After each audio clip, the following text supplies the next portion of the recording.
Con el permiso de Roger Penrose, tenemos un cambio grande de la física teórica a un problema realmente que todos, digamos que conocemos algún caso que nos puede preocupar, etcétera, etcétera. Es el caso de una enfermedad, bueno, ahora Javier hablará sobre ella, pero es una enfermedad que hoy en día, y vamos a ver posiblemente, bueno, posiblemente no, porque he visto sus transparencias, en unos años va a ser un problema muy, muy serio si gente como él no consigue atajar ese problema, ¿no? Y entonces, realmente, yo he visto estas transparencias, no he asistido a sus charlas, pero sí que he visto las transparencias. A mí me parece sobrecogedor e importantísimo lo que están haciendo. En cualquier caso, me gustaría hablar algo de él. Él, con un perfil investigador, decide en algún momento dado, por no sé qué, supongo que después nos comentará y demás, pues lanzarse a la aventura de montar una empresa y desde esa empresa intentar conseguir la cura, o no sé si exactamente la cura, o al menos paliar los efectos de una enfermedad tan terrible pues como el Alzheimer o la demencia senil, etcétera, etcétera.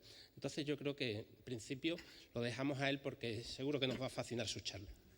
Bueno, pues en primer lugar muchas gracias a todos y a los organizadores especialmente por la invitación. He querido empezar con esta conversación, que supongo que la veis todos. Esta conversación tenía lugar... ¿Esto qué pasa aquí? Espérate. Seguramente sí. Ya está. Ya está. Esta conversación tenía lugar en el año 1901, hace 113 años, entre estas dos personas. Por un lado estaba Auguste Deter, que era la primera paciente que fue diagnosticado por Alois Alzheimer, que fue un patólogo alemán que describió por primera vez la enfermedad, como os digo, hace tan solo unos 100 años. Esto es bastante incómodo, pero bueno.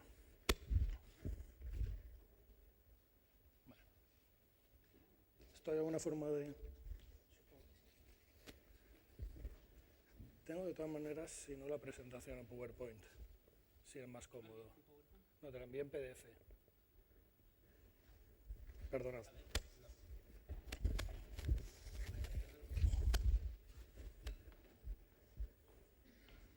Ponla si quieres en PowerPoint, que es más fácil.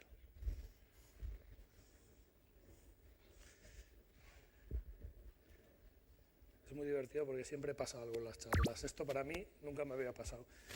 Pero bueno, ¿Cuál de ellos es? es la... Es esa.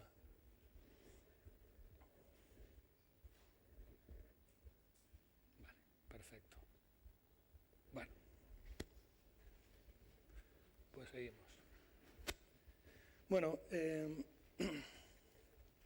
esta no es. Esta no es.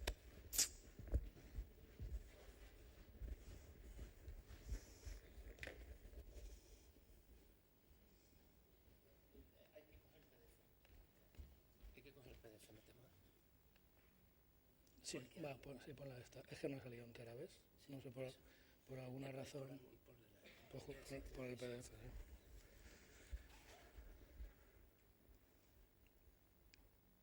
Da igual, si no se ve entera, pues no pasa nada.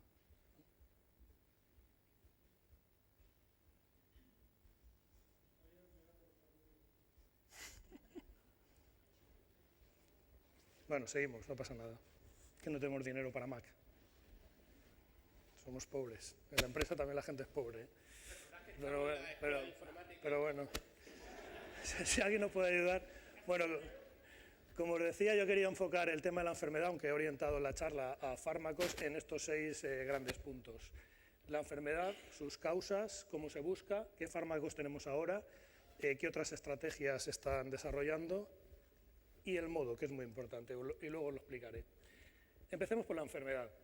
Yo quería poner aquí una serie de cuadros de un pintor americano, pero de origen alemán, que se llama Wilhelm Otermohlen, que es un caso muy paradigmático. Esto ha salido publicado, por ejemplo, en la revista Neurology, en que fue diagnosticado en el año 1995 de la enfermedad de Alzheimer. El primer cuadro, ese de la mirada dura, ese es del año 1996. y él y su mujer se propusieron que pintara un autorretrato cada año. Llegó hasta 2000, murió en 2007. Yo creo que es muy paradigmático este ejemplo de cómo progresa la enfermedad. Me gustaría señalar ahí la tristeza del segundo cuadro, si os dais cuenta. Si contamos 4 segundos, 1, 2, 3, 4, tenemos un nuevo enfermo. Cada 4 segundos en el mundo hay un nuevo enfermo de demencia. Actualmente hay 44 millones, imaginemos toda la población española, pero esta enfermedad sigue, debido al aumento del envejecimiento de la población, sigue aumentando y esperamos que en el año 2050 superemos los 135 millones de enfermos. Es decir, estamos ante un problema muy importante.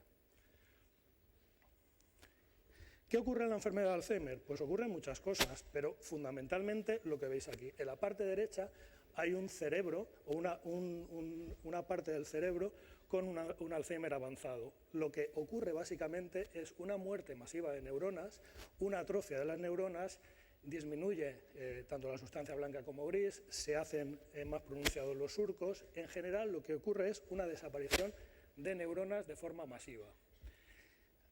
A nivel histopatológico, es decir, si cogemos el cerebro post-mortem y analizamos qué ha pasado ahí, básicamente se ven dos tipos de estructuras. Estas estructuras grandes, extracelulares, que se llaman placas amiloides o placas seniles, formadas fundamentalmente por un pequeño péptido, que se llama el beta-amiloide, y luego estas estructuras que son intracelulares, que es consecuencia de la fosforilación de una proteína, la tau, y que se llaman tangles u ovillos neurofibrilares.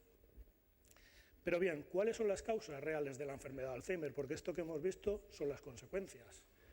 Pues ahora mismo, después de 113 años, todavía no sabemos cuál es la causa de la enfermedad de Alzheimer. Lo que sí sabemos es que hay de dos tipos. Por una parte está la enfermedad genética, que suma entre un 1 y un 5%, estos porcentajes van variando, y luego el resto de la enfermedad, que se llama esporádica. La enfermedad genética se conoce que es consecuencia de la deposición de este péptido, el péptido beta-amiloide, como consecuencia de una serie de mutaciones en la ruta que procesa la proteína precursora de este péptido, el APP. Bien, pues mientras que la enfermedad esporádica se sabe que es multifactorial, que tiene muchas consecuencias, muchos orígenes diferentes que conjugados produce la enfermedad. Aproximadamente a principios de los años 90 se decidió aplicar lo que se llama la teoría de la navaja de Ockham. Ockham era un monje franciscano inglés que decía esto, que la explicación más simple, pues seguramente la más probable, ¿no? Y utilizando este principio se asumió que probablemente también la enfermedad esporádica era consecuencia de la deposición de ese péptido. Y en el año 91, como os decía, se publicó este artículo donde se proponía el amiloide como el evento central de la enfermedad de Alzheimer. Y desde entonces todo el mundo empezó a trabajar como si esto, en vez de una hipótesis, fuera un hecho. ¿Y eso qué nos ha llevado? Pues nos ha llevado que hemos desarrollado muchos fármacos durante estos años, durante estos 20 y pico años, orientados a modular ese pequeño péptido. Esto es una representación donde se ven pues, muchos de los fármacos que están en desarrollo. Conforme más están al centro de la circunferencia, más próximos están al mercado, y estos 4 que ponen aquí en fase 4 son los que ya se pueden comprar en la farmacia. Los rojos, rosas y blancos, todos estos, digamos la mitad del círculo a la izquierda, están dirigidos contra el péptido beta-amiloide. Los azules contra tau, contra la otra proteína, y los verdes tienen otros mecanismos de acción, aunque los verdes más oscuros justo son moduladores de un tipo de transmisión neuronal que es la colinérgica. Entonces, ¿cómo se tiene que buscar o cómo se ha buscado hasta el momento fármacos para prevenir la enfermedad de Alzheimer? Pues utilizando lo que es la cadena de descubrimiento farmacéutica que se utiliza en cualquier enfermedad. Vamos a ver, hay una fase inicial, que es la fase de descubrimiento, normalmente es celular o en estudios in vitro, y luego hay un momento que se pasa a los estudios preclínicos. Después de eso se hacen una serie de estudios en fase 1, 2 y 3, que se llaman fases en humanos. Es básicamente cómo se hace la investigación. El tiempo que se tarda en hacer un desarrollo de un fármaco aproximadamente son unos 10 años, y el gasto, según esto que es un Nature Reviews, es de unos $800 millones, lo que cuesta generar un fármaco. La primera etapa es lo que se llama el hit to lead. Es decir, el hit es la primera molécula que se identifica y cuando se optimiza se convierte en un lead, es decir, en un candidato ya real para los estudios en animales. Bien, utilizando este sistema, ¿qué fármacos hay ahora mismo en el mercado? Pues hay estos 4. El de arriba tiene un mecanismo concreto, es una inhibición de unos canales, de unos receptores de glutamato, mientras que los otros 3 modulan la transmisión colinérgica. Estos fueron los primeros fármacos que se desarrollaron con la enfermedad. La mala noticia es que no sirven para nada. Bueno, si hay algún neurólogo a la sala igual me critica, pero lo que hacen estos fármacos es modificar la sintomatología de la enfermedad, pero ni curan ni previenen la enfermedad. ¿Y por qué? Pues porque están dirigidos, si vemos esta figura, a la última etapa. Si esto, por ejemplo, es una analogía de la pérdida neuronal del cerebro, estamos intentando revertir la situación cuando estamos aquí, en el otoño. No, hay que ir cuanto antes. Cuanto antes empecemos a tratar la enfermedad, más probabilidades de éxito tendremos. Y por ahí van los tiros ahora mismo. ¿Qué otras estrategias se pueden buscar?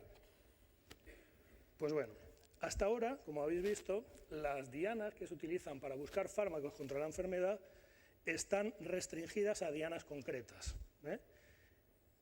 Identificamos una diana y buscamos fármacos que modulen esa diana. ¿Qué encontraremos? Pues eso precisamente. Ahora falta que esa diana tenga que ver algo con la enfermedad de Alzheimer. Por ahora nos hemos equivocado durante todos estos años porque no tenemos fármacos. ¿Qué otra forma hay de buscar? Pues buscar por azar.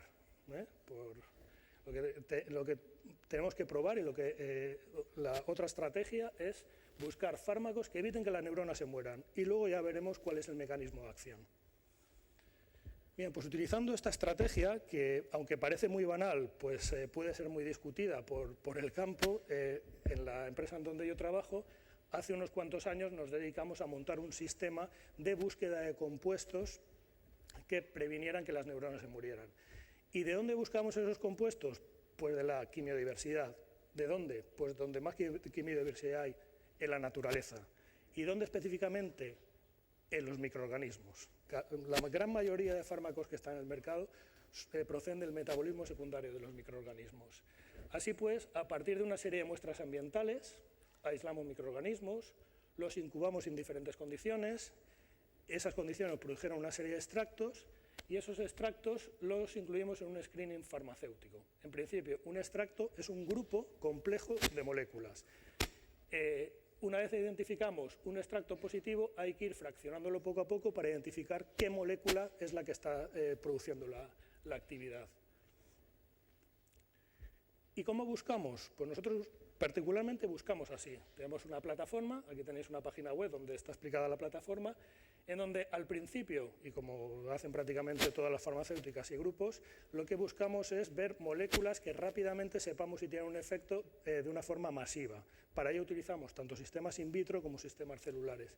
Y acabamos en roedores, pero nosotros hemos incluido aquí en medio un organismo muy interesante, que es el pez cebra, con el que se puede hacer muchos estudios y permite cubrir el hueco entre los estudios celulares y los estudios en roedores, aparte de que es un vertebrado. Una vez hemos identificado ese extracto que es positivo, hay que fraccionarlo. Y esto lleva también un camino muy largo. Del extracto funcionalmente activo hay que escalarlo, es decir, hay que incrementar el volumen, fraccionarlo de una forma bioguiada, purificarlo, replicarlo y al final tenemos lo que hemos dicho que se llamaba un hit, es decir, un candidato. Estos son nuestros números. Nosotros partimos de más de 9.000 microorganismos, generamos más de 17.000 extractos incubándolos en diferentes condiciones. Hemos hecho al menos estos ensayos, es decir, más de 250.000 de ensayos, y de todos esos 17.000 hemos seleccionado 67. De esos 67 hemos fraccionado 10, y de esos 10 hemos identificado 14 moléculas. Y tuvimos la casualidad, universal o cósmica o cuántica si queréis, que la primera molécula que encontramos era nueva.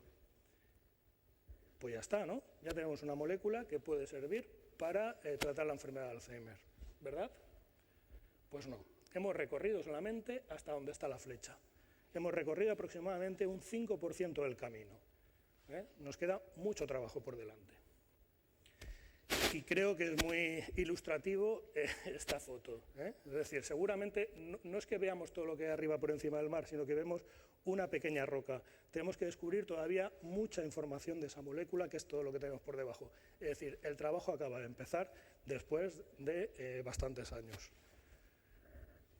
Y ya por acabar, ¿cuál es el modo de hacer este tipo de investigaciones? Hemos visto que la enfermedad de Alzheimer y otros problemas también científicos pues requieren de nuestra atención y de nuestras soluciones. ¿Cómo se puede solucionar esto?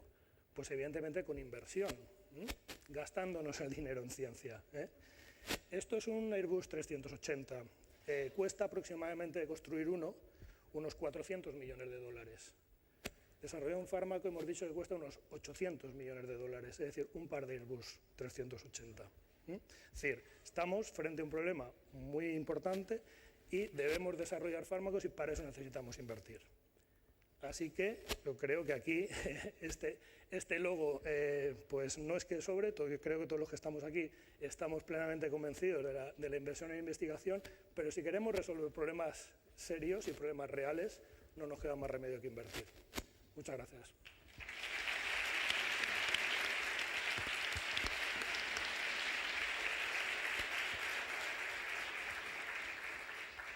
Muchas gracias. Te quisiera dar las gracias no solo por la charla, sino también por lo que hacéis, sobre todo por lo que hacéis.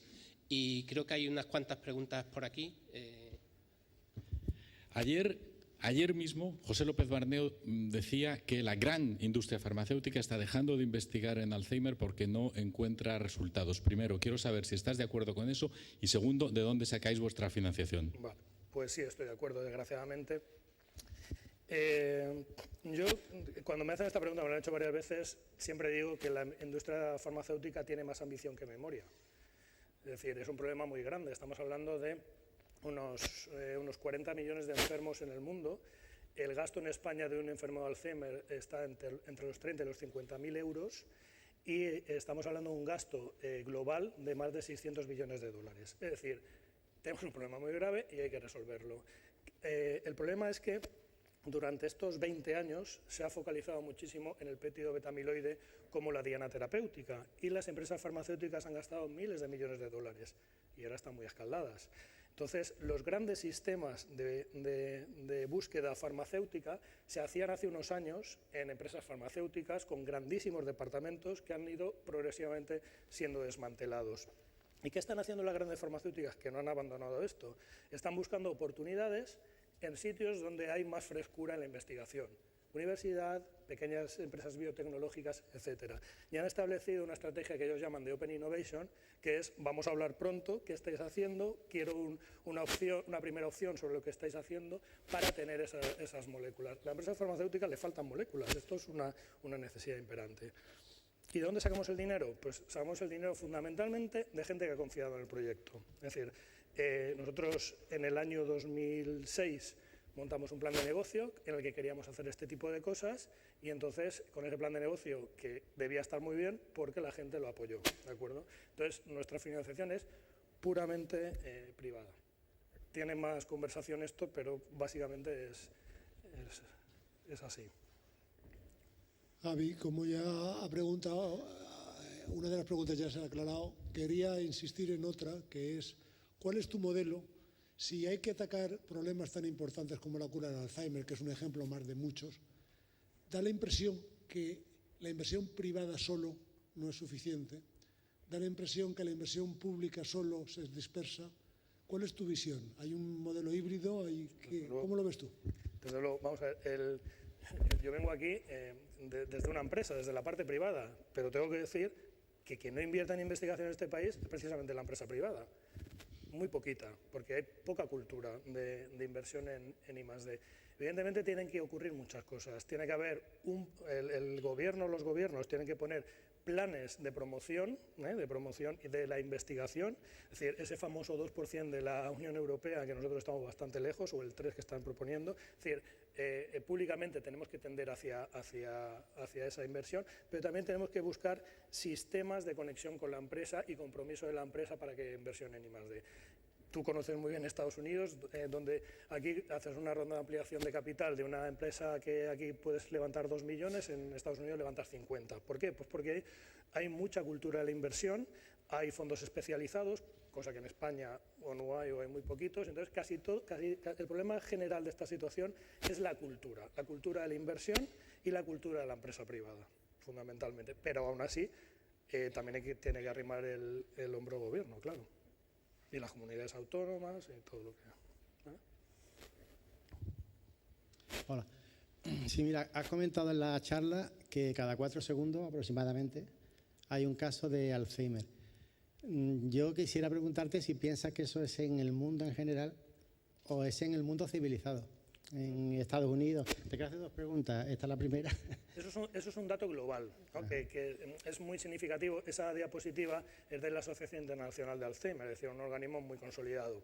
Eso es un ejemplo global. Evidentemente, esto está íntimamente relacionado con la edad de la población, desde luego.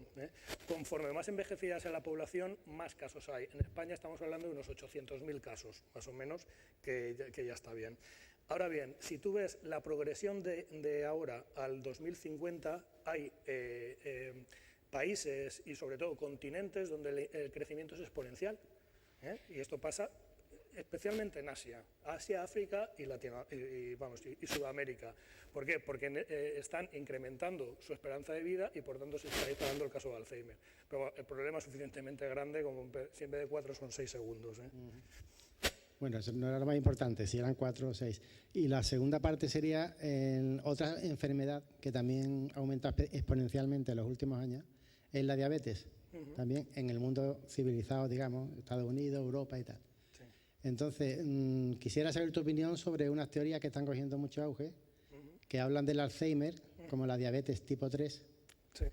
Y que, bueno, de alguna forma también le quitarían un poquito de protagonismo a la farmacéutica si el Alzheimer al final resultara una causa de una mala alimentación, de un mal estilo de vida y tal.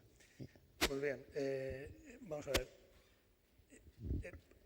Hay una teoría, no solamente con la diabetes, nombrándolo como la diabetes tipo 3, sino que hay muchas alteraciones metabólicas relacionadas con la enfermedad de Alzheimer.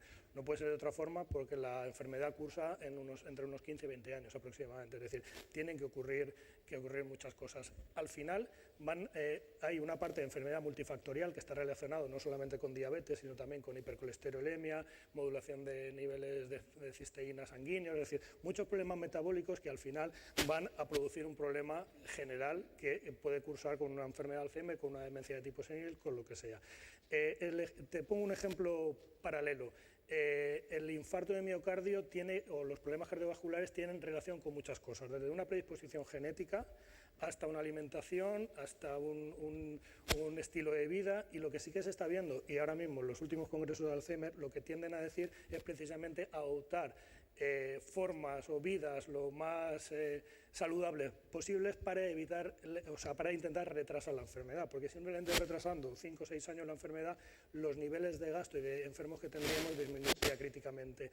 También te tengo que decir que ahora mismo está cayendo un dogma. Es una situación muy interesante para los que trabajamos en la enfermedad de Alzheimer, que durante 20 años hemos vivido bajo el dogma de la hipótesis amiloide y ahora todo el mundo está revisitando las teorías. Y ahora mismo estamos en un momento de efervescencia científica que está resultando de mucho interés. Pero sí hay una tendencia bastante fuerte nombrándolo la diabetes tipo 3. Teniendo en cuenta la falta de marcadores que suele haber para las etapas falta de marcadores que suele haber para las etapas preclínicas del Alzheimer y todas esas cosas, ¿cómo se pueden buscar fármacos cuando es muy difícil diferenciar un Alzheimer preventivo? Es decir, ¿cómo puedes prevenir el Alzheimer si realmente tú no sabes cuándo una persona va a poder ser enferma de Alzheimer? Bueno, es una pregunta fantástica. De hecho, durante mucho tiempo se ha focalizado los estudios en búsqueda de fármacos, obviando o olvidando el tema de los marcadores. Claro, ahora, como os decía, estamos revisitando toda la situación. Bien, ahora se está haciendo mucho esfuerzo para ir a las fases más tempranas, las más tempranas posibles de enfermedad de Alzheimer, que veo que entiendes, que es deterioro cognitivo leve o incluso en quejas subjetivas de memoria, que es la previa. Se está haciendo un esfuerzo muy grande. Se empezó, como siempre, buscando amiloide, buscando fosfotao en sangre, el líquido cefalorraquídeo, y ahora se está abriendo la estrategia. Nosotros particularmente tenemos un programa de búsqueda de biomarcadores que además lo que estamos haciendo es copiar a lo que hacen las grandes farmas. Las grandes farmas se dieron cuenta hace 5 o 6 años que para ver si un fármaco funciona tienes que tener un marcador y sin un marcador no vas a tener un fármaco, de tal forma que ahora la investigación se está haciendo a la vez, se están buscando marcadores, se están buscando fármacos a la vez.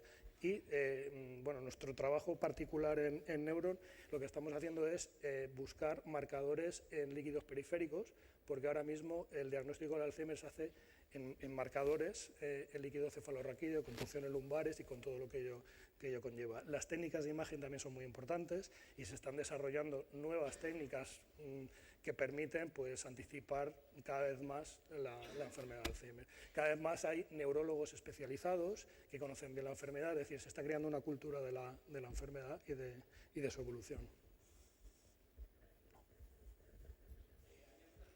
Twitter, pero me temo que ya vamos muy apurados de tiempo, entonces yo creo que lo más prudente es agradecerle de nuevo a Javier por su magnífica charla y contribución.